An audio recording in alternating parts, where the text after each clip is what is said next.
FiOS 1 News and RNN special presentation, our 2010 Oscar Preview Special. I'm Christina Baer. We're focusing on Hollywood's biggest night by taking a look at some of our local links to the nominated actors, actresses, films, and directors. Over the next half hour, I'll be bringing you intimate one-on-one interviews with Jeff Bridges and New Yorker Maggie Gyllenhaal. They're up for Best Actor and Supporting Actress awards from Crazy Heart. You'll hear sharp criticism of director James Cameron's on-set behavior from Avatar's bad guy. And we're visiting the New Jersey high school where nominee Meryl Streep left a mark that still inspires students today. In a moment, I'll be joined by 201 Magazine's fashion editor Heather Zwain, who's giving us her picks for the best and worst Oscar fashions of all time.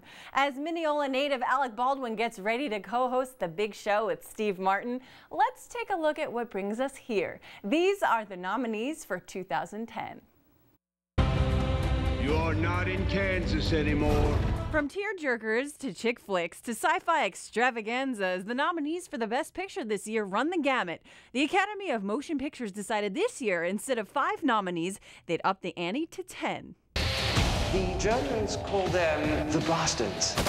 But the Best Actor category had few surprises. A lot of people are betting that either Jeff Bridges or Morgan Freeman will win. My name is Clarice Precious Jones, and I want to be on the cover of a magazine. The Best Actress category hosts a few new faces, including the much-talked-about Harlem native Gabourey Sidibe. How has your life changed? How is it different? It's really different. I get recognized quite a bit. It's a little harder to go to the mall. Sidibe is squaring off against Meryl Streep with her 16th nomination. Streep grew up in the towns of Summit and Bernardsville, New Jersey. Shouldn't I find something to do? A few locals also landed a spot in the Best Supporting Actress category, including a first-time nod for New York native Maggie Gyllenhaal. I put up pretty pedestrian numbers, like 60,000 a year domestic. And one for Clifton, New Jersey's Vera Farmiga for her role opposite the hunky George Clooney in Up in the Air. You mind if I take a look? No?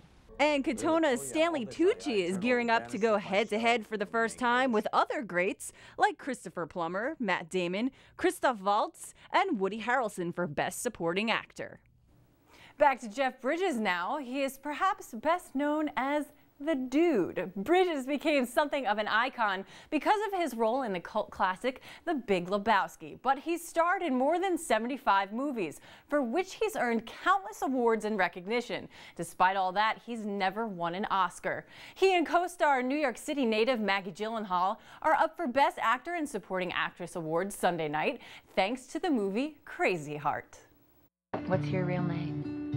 I'm Bad Blake. My tombstone will have my real name on it. Until then, I'm just gonna stay bad. In the movie Crazy Heart, Jeff Bridges plays a down-and-out country singer named Bad Blake, who barely makes a living playing dive bars and bowling alleys with booze by his side. I'm 57 years old. I'm broke. Why don't you sit down and write some songs, huh? Keep talking. Playing music was something not entirely new to the actor. I've been playing music since I was a kid, you know, and writing music and playing guitar and piano. So there was no like intimidation for you then going into it. It was just kind of like. Oh yeah. Oh no. There's a lot of there's fear and anxiety, in wanting to do a good job. Especially the more you're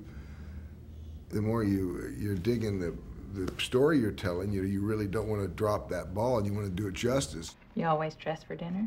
Maggie Gyllenhaal plays a reporter who gets a little too close to her subject in the movie, but realizes his relationship with music and the bottle is a little too hard to break. I'd heard that he liked to play guitar. I knew that he'd made an album.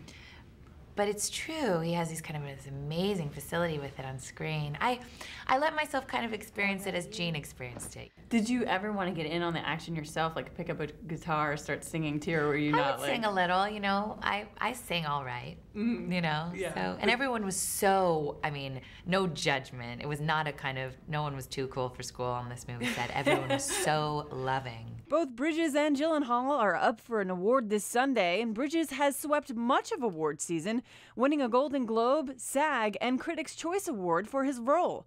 Despite earning his 5th Oscar nomination, Bridges remains humble. A nomination, is always a wonderful feeling to be acknowledged, you know, getting a tip of the hat. You know, the pressure and anxiety, I don't need any more of that. So that's kind of the downside of the award thing, but it's wonderful to be appreciated. Thanks for coming out. It's so good to be home. Now, the Oscars wouldn't be complete without designer duds and gorgeous gems. I'm sure Maggie will be one of the stars that we'll be keeping an eye on this Sunday. We're taking a look at who rocked the red carpet the best and who should have just stayed home. That's coming up. Plus, what would an Avatar dessert or an Inglourious Basterds appetizer be like? We'll find out when we visit the scene of the official New York Oscars party. Speaking of Avatar, one of the stars of the blockbuster breaks Hollywood etiquette and fires off some criticism at his own director. Hear who's sounding off about what James Cameron is really like on the set. Now for some Oscar trivia. Who is the most nominated male performer of all time? The answer when we return.